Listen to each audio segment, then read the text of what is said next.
Hi, everybody. This is Elaine Weiss with the National Low Income Housing Coalition. We're just going to give it another few seconds before we start our webinar, so just hang in there for a little bit longer.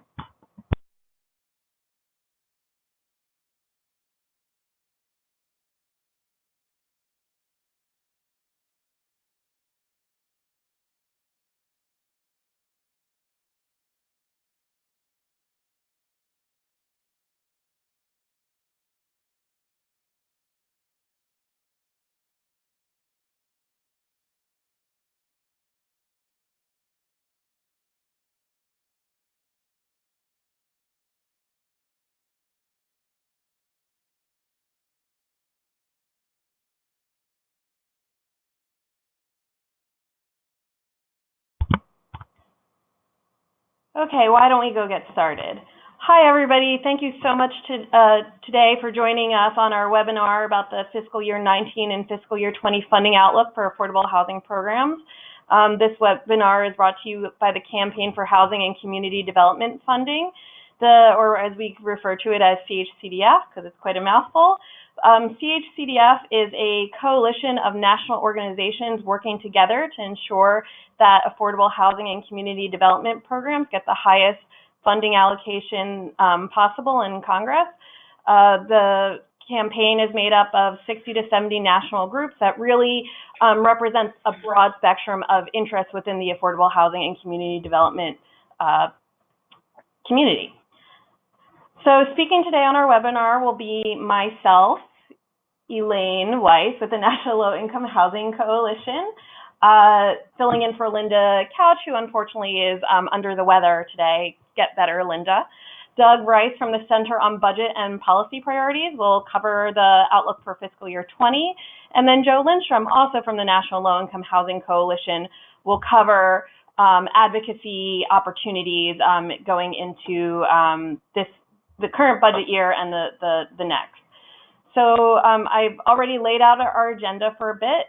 Again, I will be covering the budget overview for fiscal year 19, status update, where are we today, what proposed funding for housing programs is currently at, and as well as the impending CR deadline, which I'm sure we all want to know what's going on in Congress right now with that. But Doug will provide a budget overview of fiscal year 20. It's hard to, look forward when you have fiscal year 19 still on the plate, but we're at the point where we need to be talking about fiscal year 20. And like I said, Joe will be covering opportunities for advocacy. So moving right along, the budget overview for fiscal year 19. As most of you know, Congress reached a bipartisan budget deal in 2018 that raised the caps for 2018 and 2019 for discretionary programs. This allowed Congress to work with more money to give to discretionary spending programs, including affordable housing and community development programs. This allowed for a significant increase in funding in 2018 for HUD programs. And we certainly, we're very thankful from Congress for providing that additional funding, and we want to ensure that we build up that momentum going into 2019.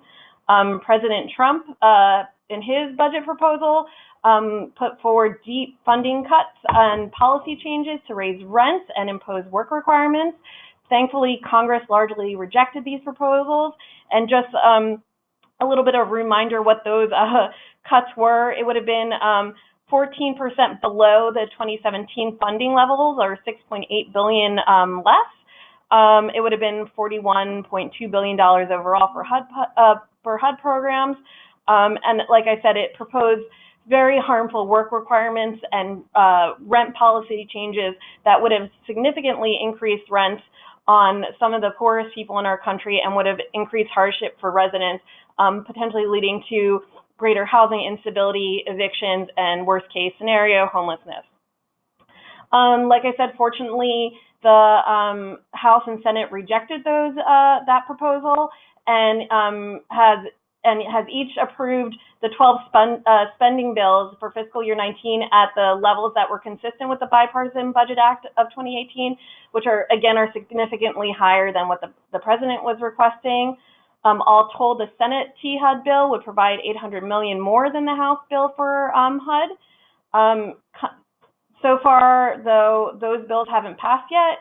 Congress has passed 5 spending bills, but we're still waiting for the THUD bill to get done. Right now, we know that the THUD bill has largely been negotiated.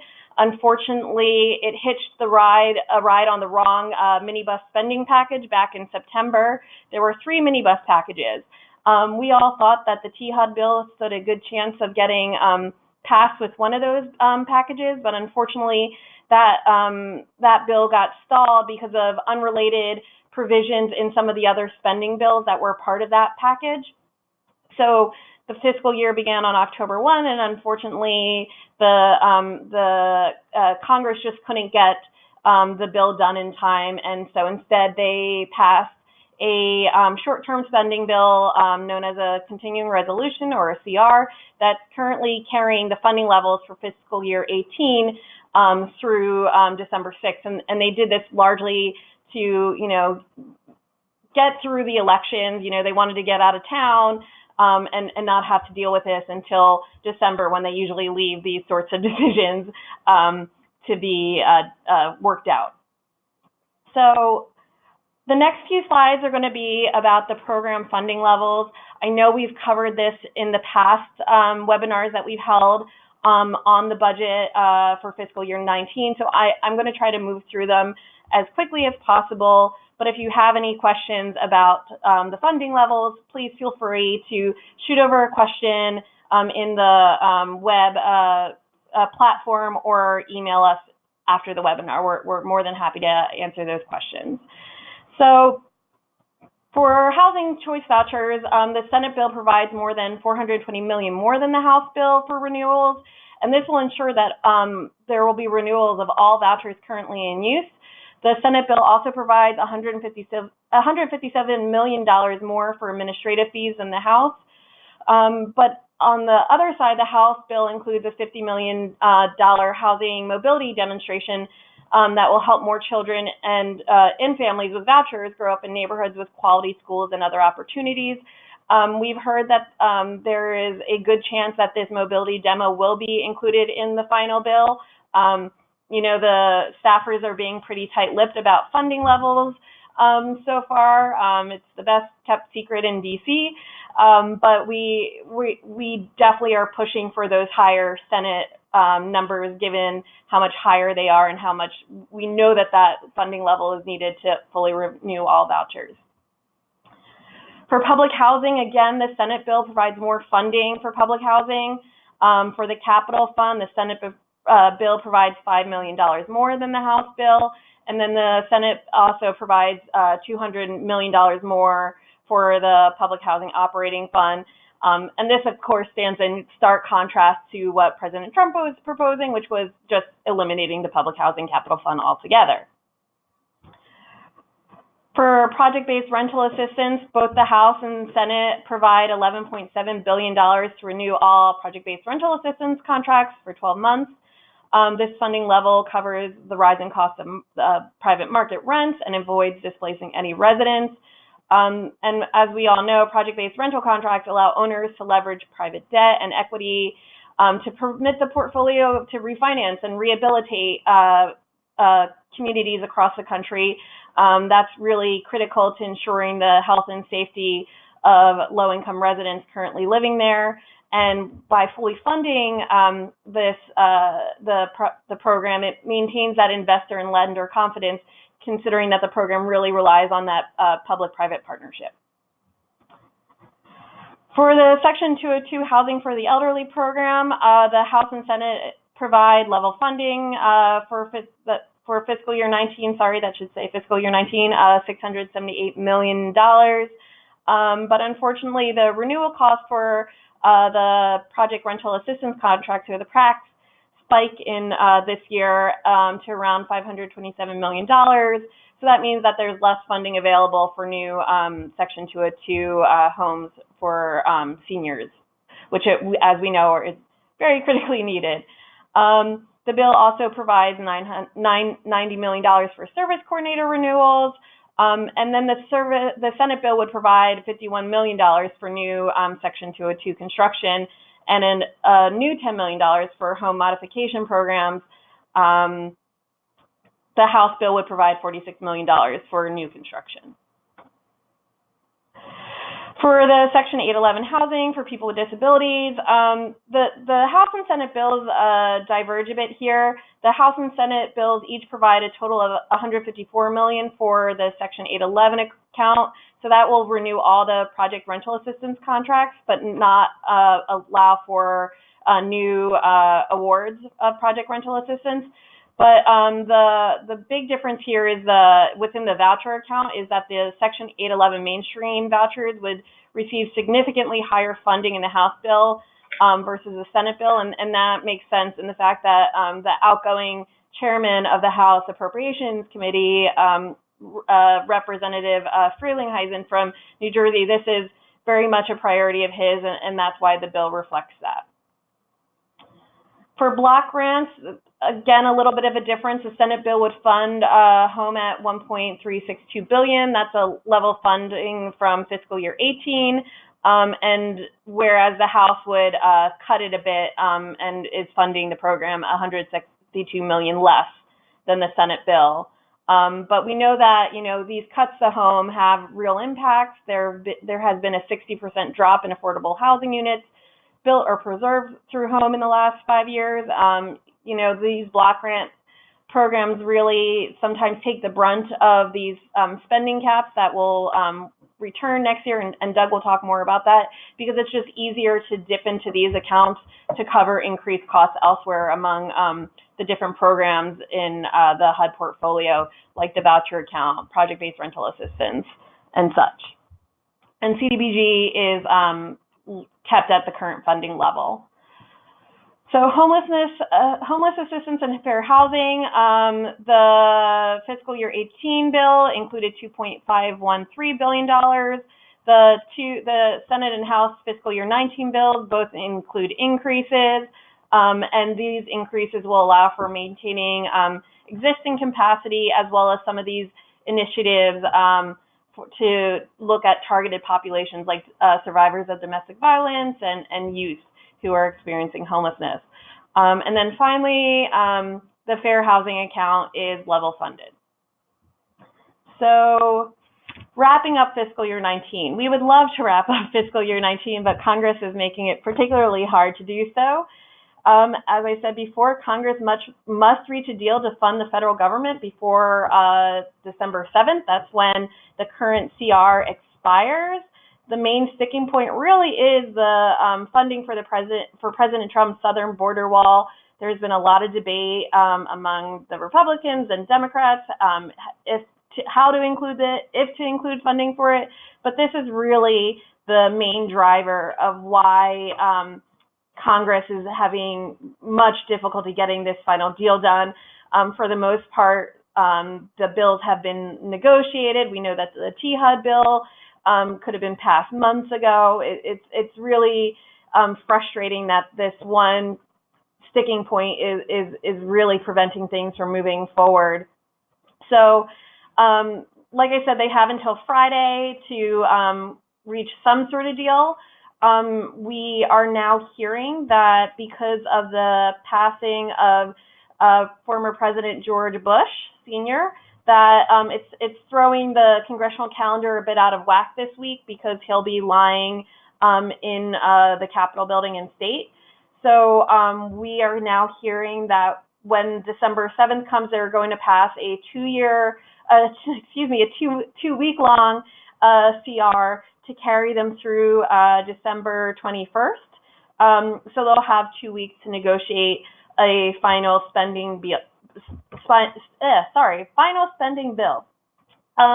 At the same time, they can maybe not reach an agreement on a final spending bill and talk about passing a year-long CR that would cover the remainder of fiscal year 19 for the remaining agencies that haven't had their bills passed, and that again includes HUD and USDA, which includes the Rural Housing Service.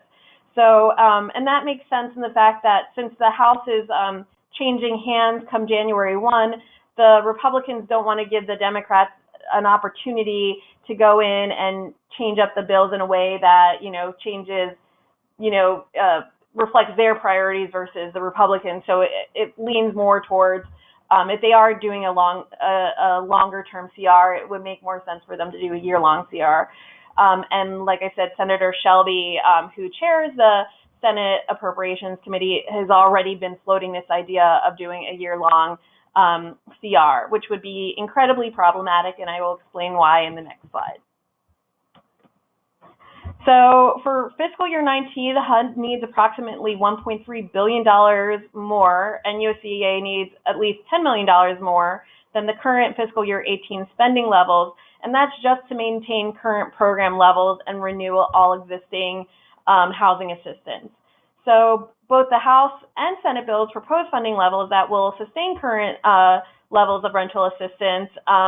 As Congress, that was their goal when they wrote those bills. They always look at what the need is and write the bills accordingly.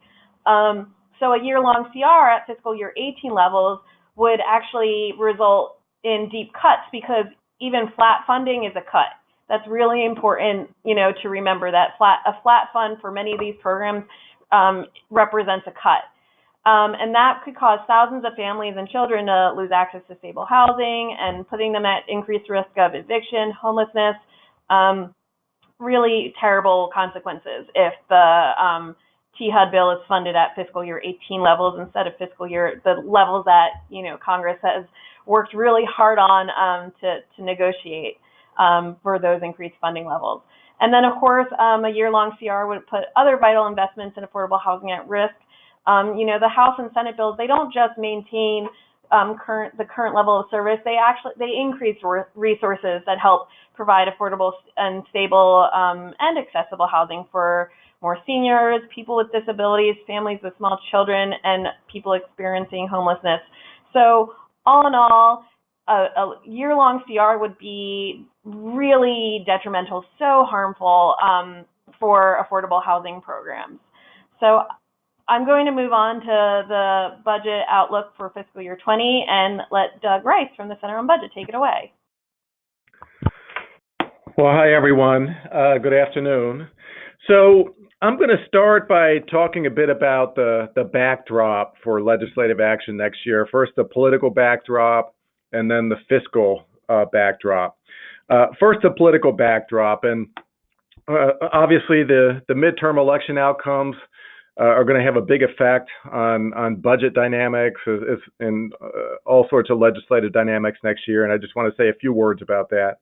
As you all know, it looks like Democrats are going to gain roughly 40 seats in the House, taking control.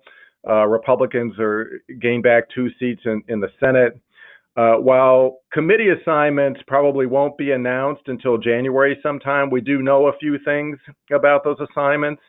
One is that Maxine Waters will take the chair of the House Financial Services Committee in the House, which, as you all know, has jurisdiction over HUD programs. David Price, congressman from North Carolina, will chair the Transportation HUD Subcommittee and therefore assume leadership over the HUD budget on the House side. On the Senate side, things are largely remaining in place, which is good news. We had feared that we were going to lose Senator Crapo, for example, to the Finance Committee, but it looks instead like he's going to remain as chair of the Banking Committee, and Susan Collins and others are going to remain in place there. So that's the political backdrop. The fiscal backdrop, Elaine mentioned the Budget Control Act spending caps. As most of you know,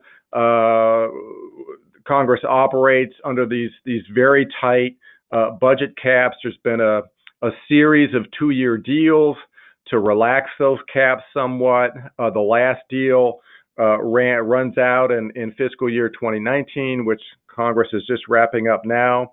There currently is no deal to relax the caps for fiscal year 2020.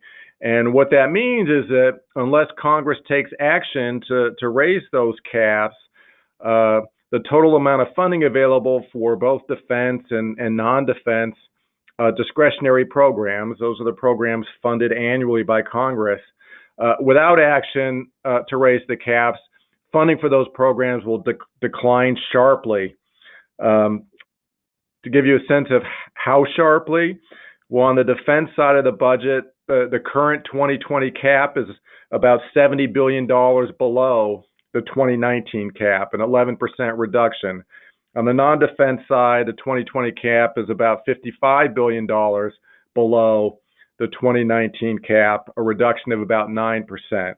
Now, the good news is that Congress is not likely to accept such sharp reductions, and so there will be urgent efforts in the coming year to reach some kind of agreement to relax the caps again.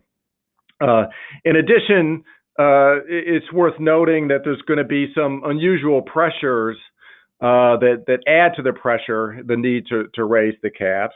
There are some additional funding needs for the Department of Census because the 2020 census is coming up, veterans health care.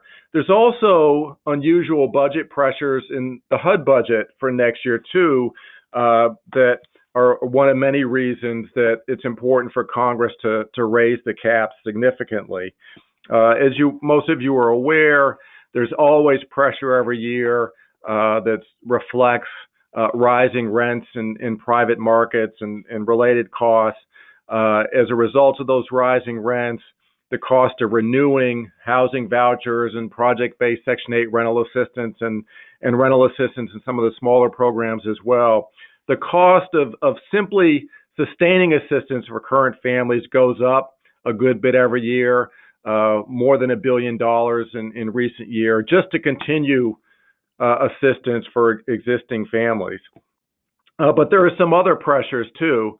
As you all know, back in the 2018 appropriations bill, Congress included funding to significantly expand housing vouchers. There was about $470 million total for new housing vouchers, mostly for mainstream vouchers for non-elderly people with disabilities, but there were smaller numbers of vouchers for homeless veterans and some vouchers for the family unification program as well.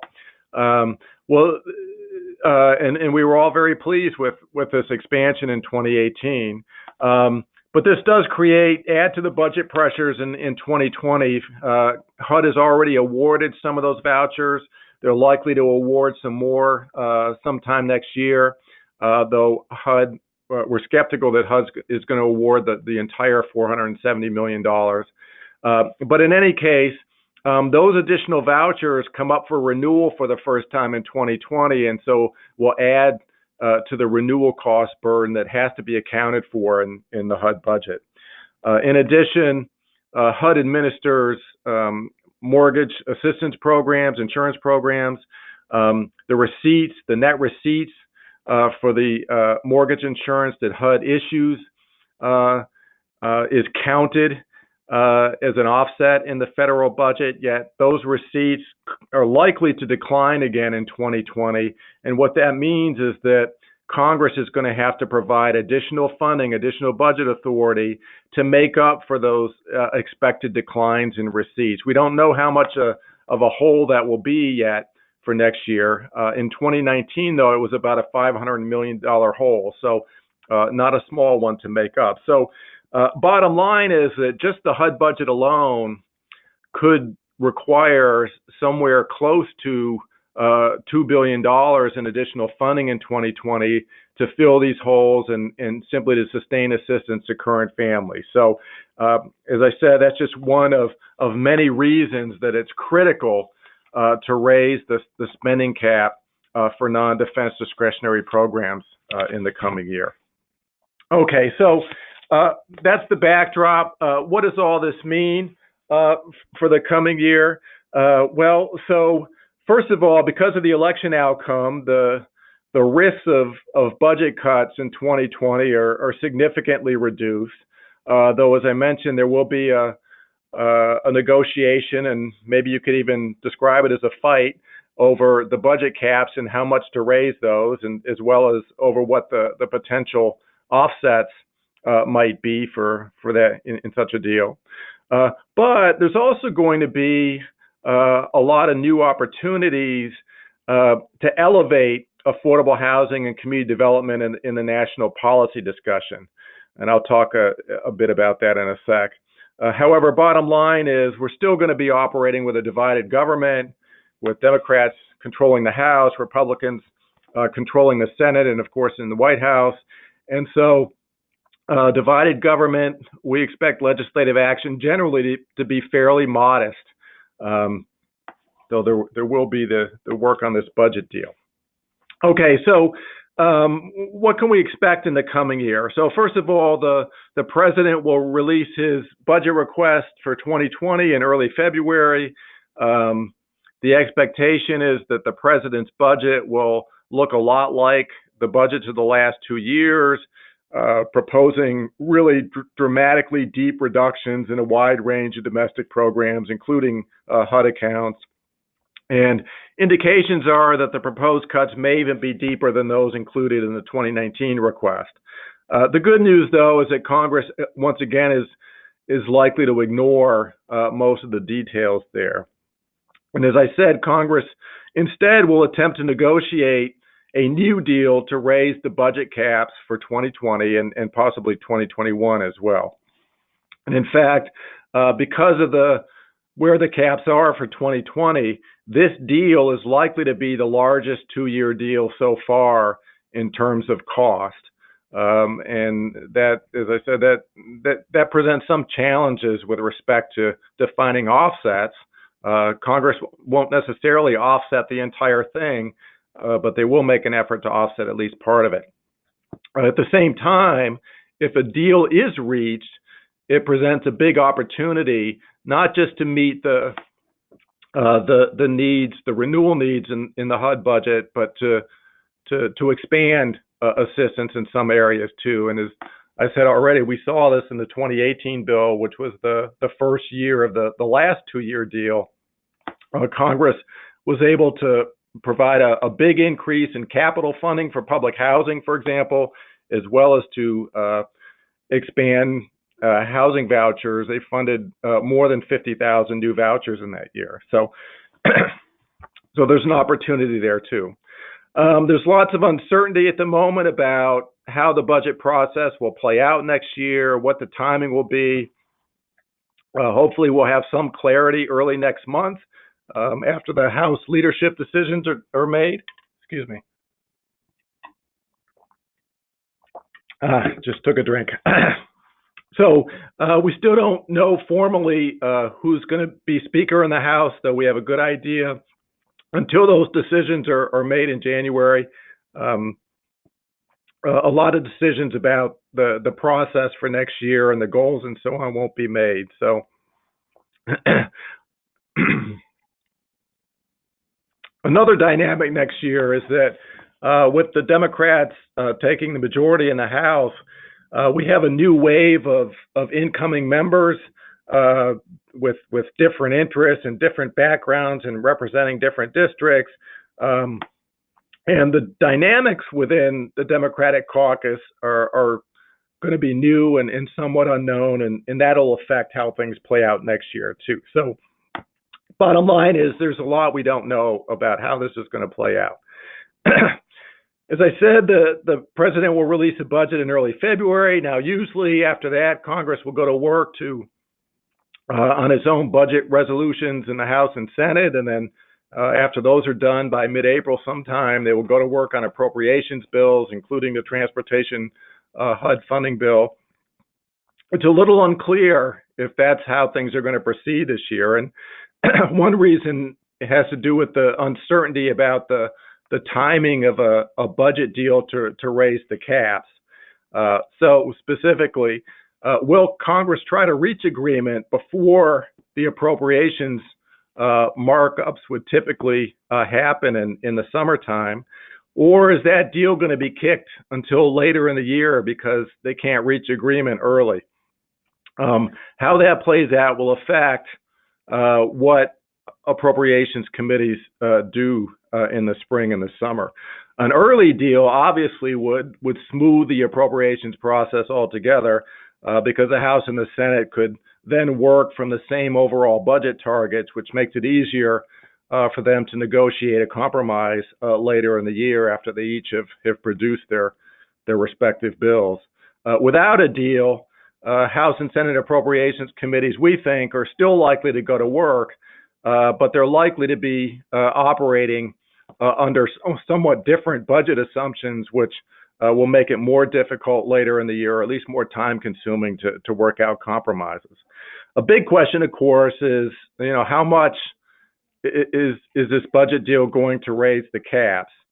At a minimum, it has to be enough to prevent cuts in current programs and to take care of the additional needs at the Census Department, at VA, HUD renewals, and so on.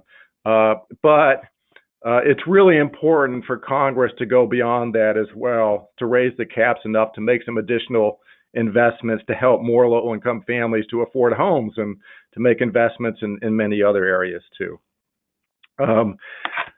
Another question we have about the budget deal. So in the deal to raise the caps for 2018 and 2019, the deal included some explicit directions to Congress to set aside, of the additional funding made available under the deal, to set aside some portion of funds for specific purposes, like to address veterans' health care and infrastructure needs.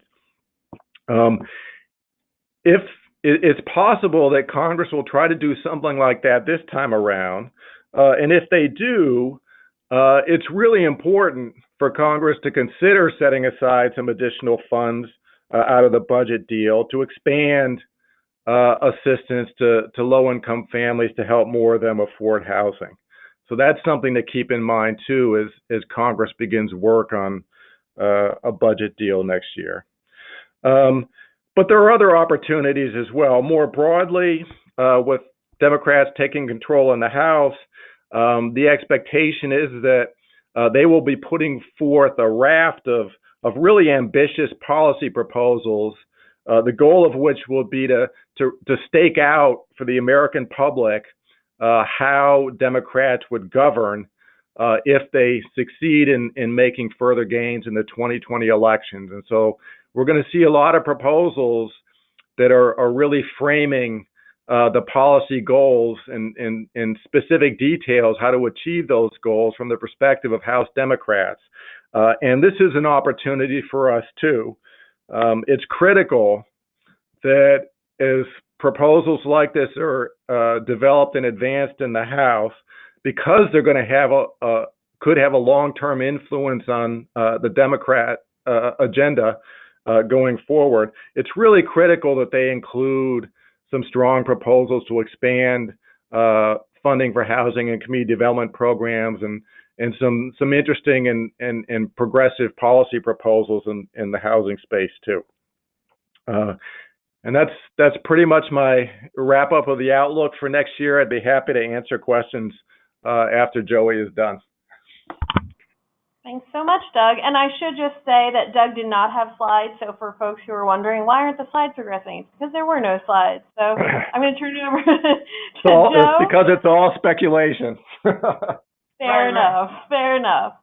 So turning it over to Joe Lindstrom to talk about advocacy tips and opportunities.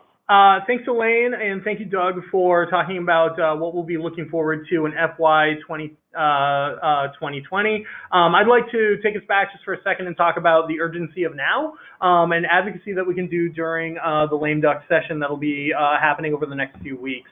The top of my slide here is the same as when we did a CHCDF webinar in August of 2018, which is we urge Congress to work together to pass the Senate version of the FY19 budget, ensuring housing community development programs receive the highest level of funding possible.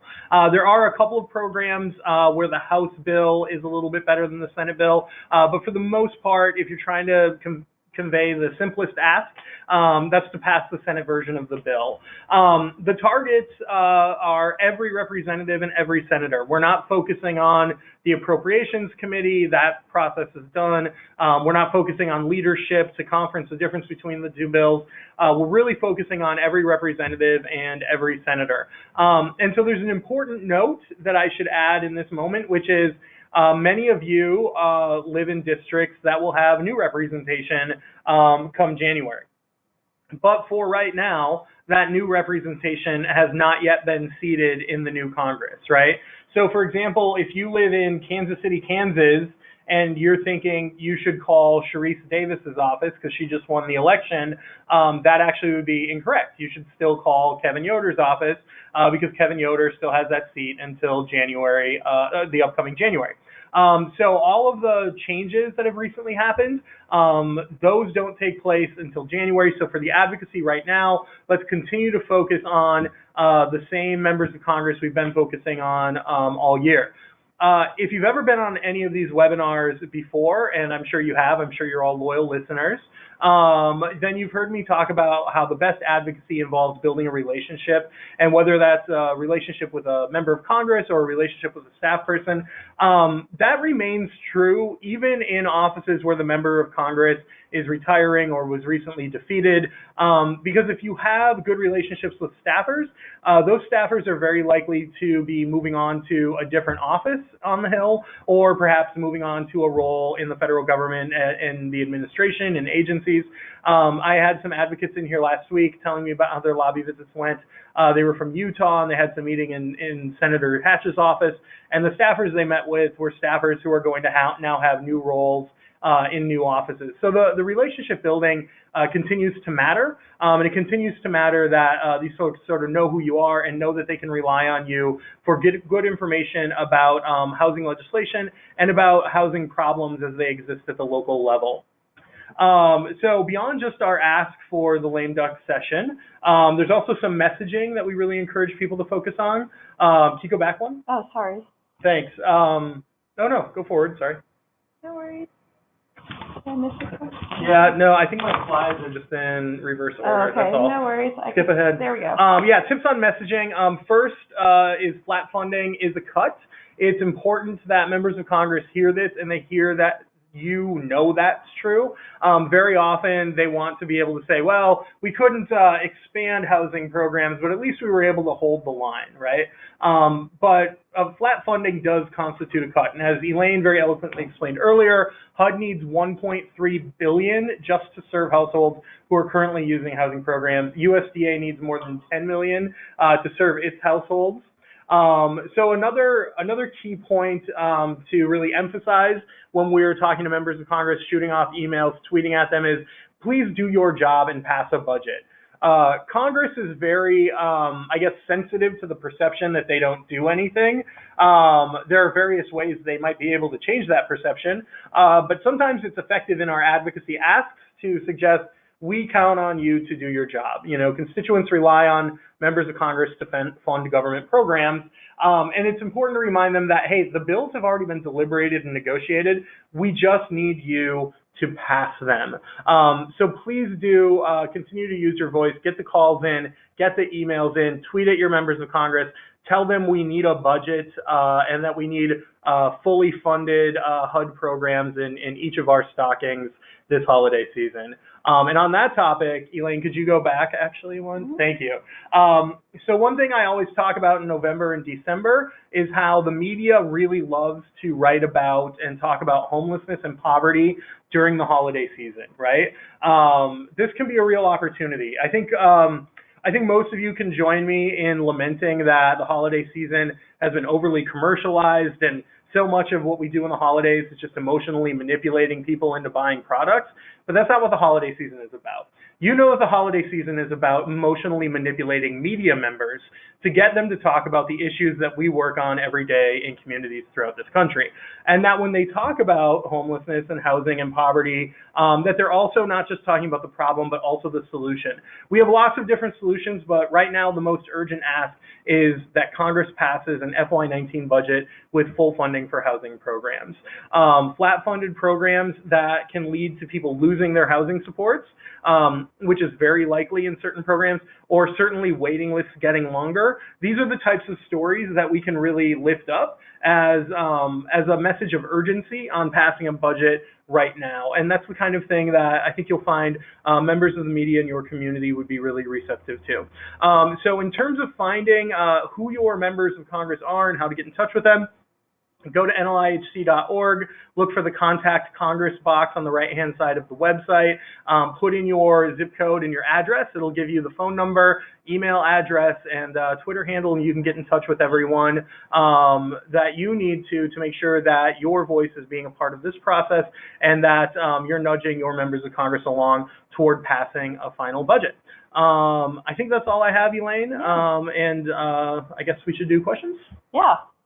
So I'm going to turn it over to Justin here, who will ask us some questions. Hi, everyone. I'm Justin Goddard. I'm Housing Advocacy Organizer. And, excuse me, the first question I'm going to read states, can we talk more about why block grants are easier to cut in the budget and what strategies we can take to protect specifically home and the CDBG programs? Sure. I'm happy to cover this one, Doug. So the reason why block grants are an easier target to cut, particularly the current climate where we have these budget caps in place, because as Doug and I talked about, we have these budget caps that have to be negotiated every 2 years. Just because we're negotiating and largely getting increased funding doesn't mean that it will provide enough funding to the Transportation HUD bill to really allow members of Congress to fund these programs where we know that they need to be at. And we know that programs like the voucher program, project-based rental assistance, those program costs go up every year with the market. Rents drive prices up. And so when you are working with a fixed amount of money each year and certain programs are eating up more of the budget, it just means that members of Congress have to make those hard choices and cut from other programs. And since block grants, that funding isn't tied to a specific person the way that a voucher is or somebody's rental assistance is, it just makes them easier for members of Congress to end up dipping into them. And the real way to protect those programs is really to be pushing for, lifting the budget caps, ensuring that THUD gets a healthy allocation from the Budget Committee and the Appropriations Committee. That's where you can really, go and protect those programs and talk about how they're really important and how, HUD programs, work on a continuum and how one program really relies on the other program. Like they're all working together, and if you cut one, you're hurting the other. So I think that's something you could impress upon members of Congress. Doug, do you have anything to add? No, I don't think so. Okay, so the next question I have here is, if we have a decent-sized social media presence, how can we leverage that and explain the importance of passing an FY19 to our followers in a way that's easy for people to understand who aren't involved in our field? This is Joey. So first of all, congratulations on your decently sized social media following. Well done. Secondly, I think it's really simple. I think we can, and you can at the local level better than us at the national level, talk about how these programs are being used in your community. And really, I think the best ways to do it are, if there was an article about a homeless program that used some CDBG funding this year, post that article with, this is what we're able to do with CDBG funds. I sure hope Congress passes an FY19 budget instead of a flat funded budget and so forth. Or you could talk about waiting lists in your community. We know that people who are waiting for vouchers in Columbus, Ohio have to wait 9 years. That's not going to shorten unless Congress passes a budget like the FY19 budget and then even stronger budgets moving forward, right? So I think taking some of the local data and local stories that you have about how these programs are used and how they're used effectively is just an opportunity to say, for instance, this is why this particular funding stream is so appropriate, or excuse me, so important. And I think that emphasis is the best way to kind of get people to take action. Now, one thing I should add, and this is important, is to, when you're sharing an article like that or a factoid like that, don't forget to include, so call Senator Brown and Senator Portman at this number and put in the congressional directory number or so and so forth. Always give people an opportunity to take action whenever you're using that social media. But yeah, I think it's pretty easy to contextualize with local success stories. Okay. The next question is, please explain why new 811 projects. Oh, let's not do that one.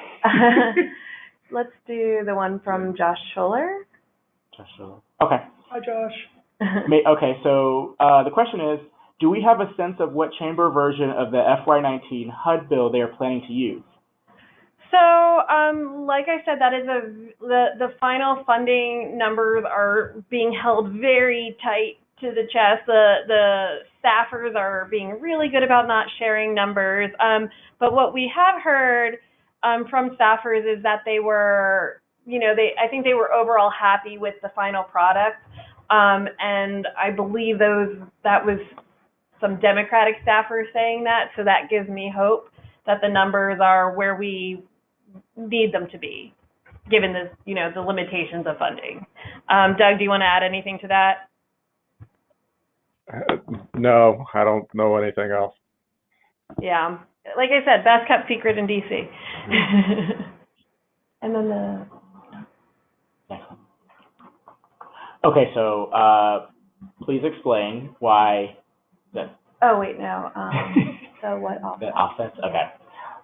What offsets are under consideration for the FY 2020 DCA deal? I'm sorry, what was the beginning of it? What offsets are under consideration? Offsets.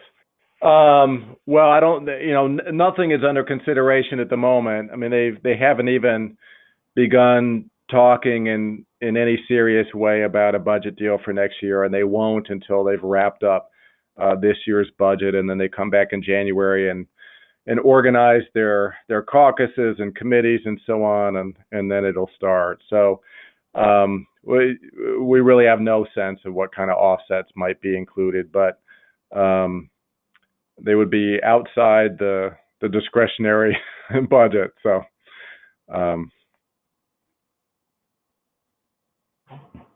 yeah. Are there needs for defense spending that would help leverage getting a budget passed? Yes, absolutely. I think that's the main source of impetus for many members of Congress to reach some kind of budget agreement is the fact that without an agreement, defense funding will fall $70 billion next year. So I think there's very strong incentives from the defense side of things to reach some sort of agreement, which is one reason we're optimistic that they will reach a deal of some kind. The next question is, what is the outlook for the National Housing Trust Fund? So the National Housing Trust Fund, as folks know or may not know, is funded outside the appropriations process through a modest fee on Fannie Mae and Freddie Mac. And I'm not the one who works on the trust fund here, but maybe Joe knows the amount that's projected for the next year. Oh, I actually don't know off the top of my head the amount for next year. I know this year was $266 million from Fannie and Freddie, and I can actually look that up really quickly for you. I will say that even though the Housing Trust Fund is not an appropriated program and it's not in the budget, there have been moments even within the last 3-4 years that I can remember where Congress has tried to save money in the budget by sort of sweeping the funds in the trust fund and then zeroing out the trust fund. It wasn't long ago that they were trying that. That was once, and that again was really driven by the budget caps, which again goes to show why we need to increase the budget caps. But the President Trump every year in his budget request has proposed eliminating the trust fund, and again Congress has rejected that request, and now we are seeing more housing trust fund projects come online.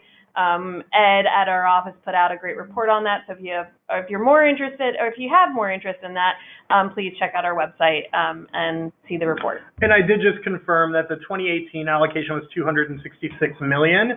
We haven't seen the 2019 allocation from Fannie and Freddie yet. Yep.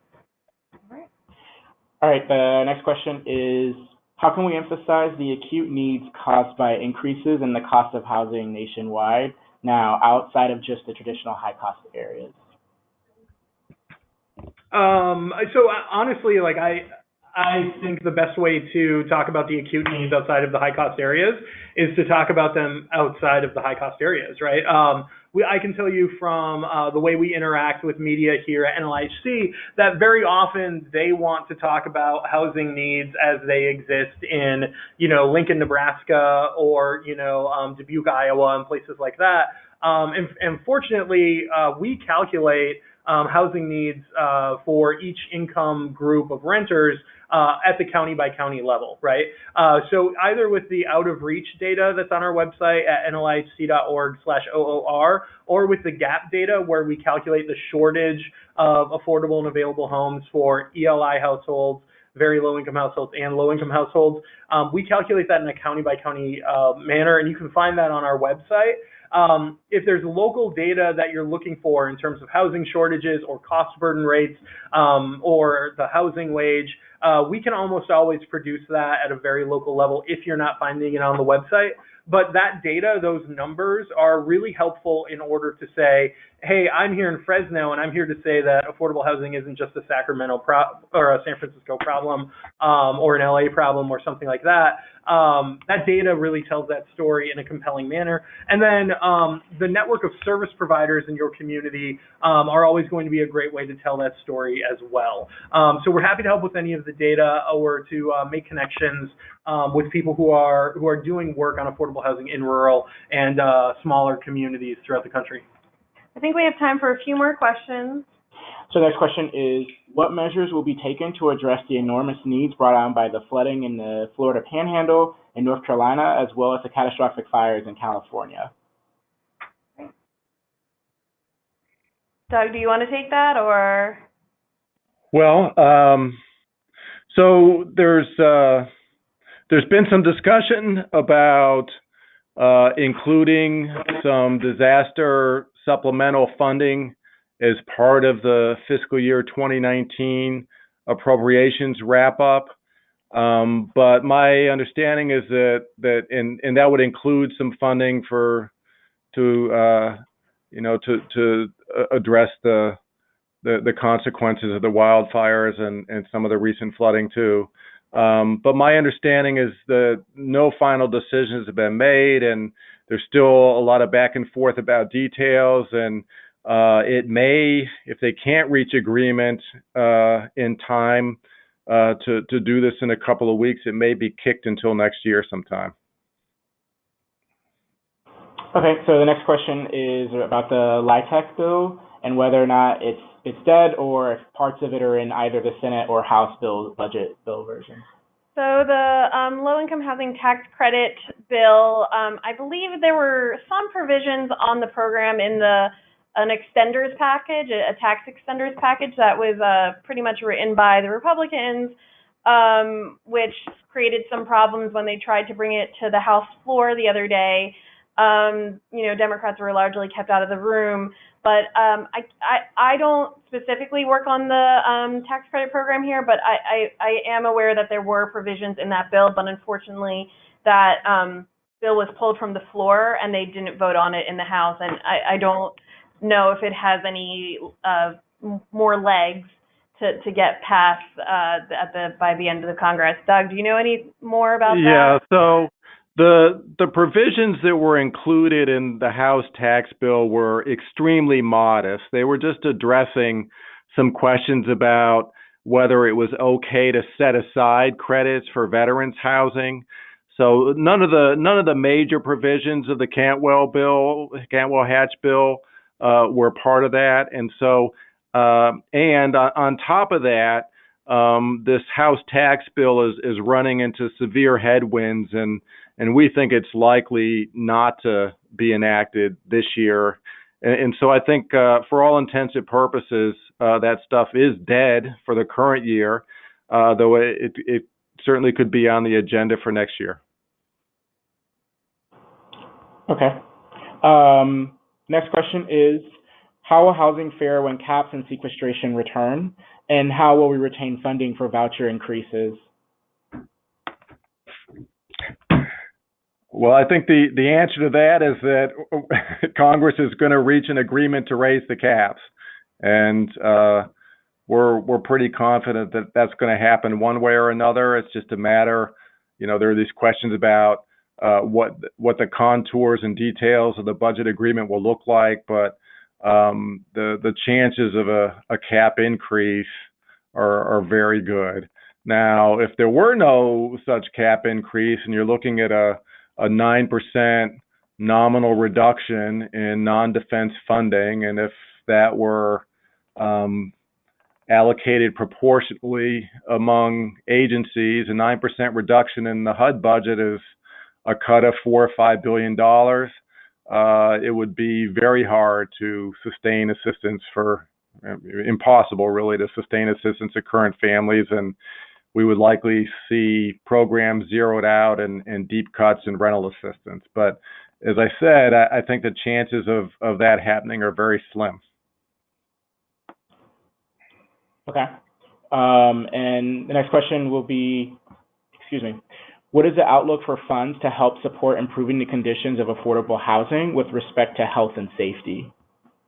If you look at our budget chart, which you could find on NLIHC's website, I believe that the account for the Office of Healthy Homes that received an increase. So there was that, and then also the slight increase, or the not so slight increase. No, it's a slight increase in the public housing capital fund in the Senate. So there's some money there to address that issue. So I think with that, we are pretty much out of time. Thank you so much for joining us. This webinar has been recorded.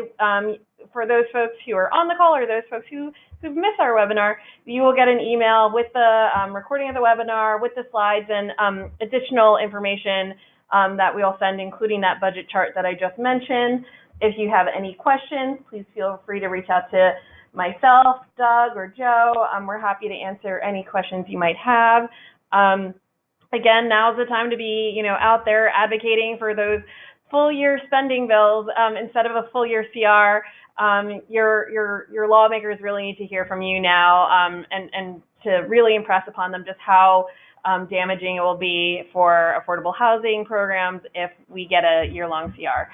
So with that, enjoy the rest of your Monday and have a great day. Thank you.